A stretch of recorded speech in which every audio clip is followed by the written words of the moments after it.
नमस्कार मंडळी, तुम्ही बघत आहात पुणेकर मराठी आणि तुमच्या सर्वांचे आपले पुणेकर मराठी या चॅनलवर खूप खूप स्वागत आहे। तर मैत्रिणींनो, गुरुचरित्र पारायण गुरुचरित्र या ग्रंथाचे पारायण आपण केंद्रात का करावे?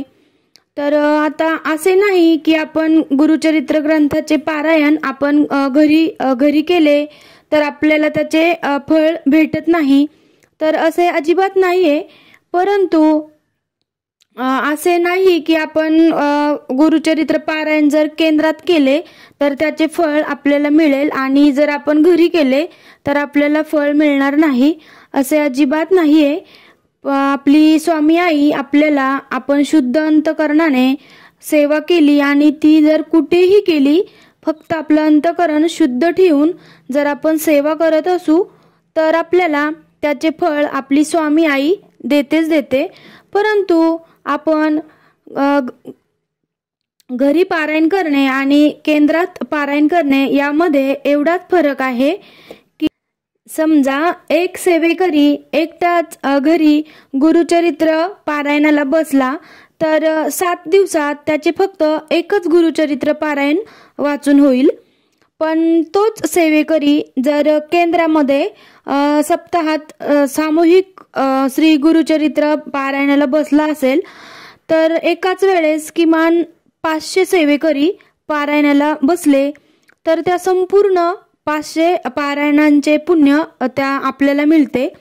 तर एक सेवेकरी एकाच वेळेस 500 गुरुचरित्र ग्रंथ हा वाचू शकत नाही, पण तोच सेवेकरी जर केंद्रात पारायणाला बसला असेल तर त्या सर्व पारायणांचे पुण्य आपल्याला मिळते।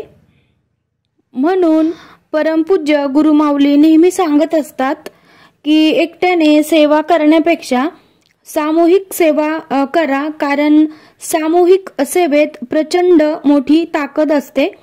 त्यामुळे आपले अनेक मोठे मोठे प्रश्न सुटतात आणि श्री दत्तात्रय महाप्रभूंनी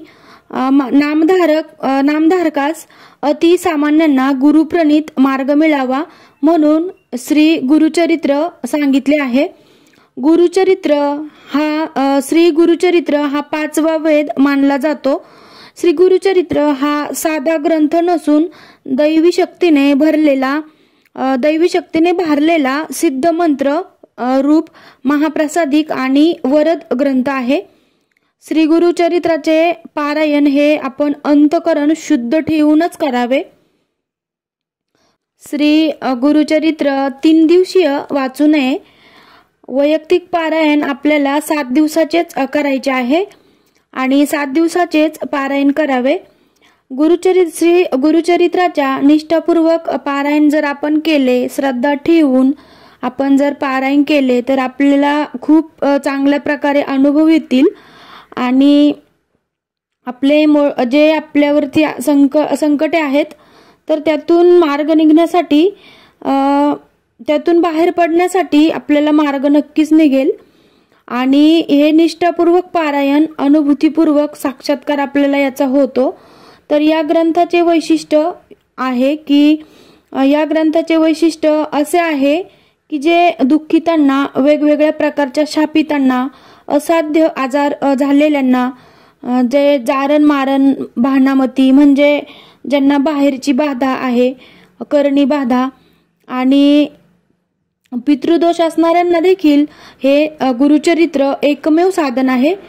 तर त्यामुळे आपल्याला कुठलेही संकटे असतील किंवा कुठलाही आजार असेल तर श्री गुरुचरित्राचे पारायण आपण करावे।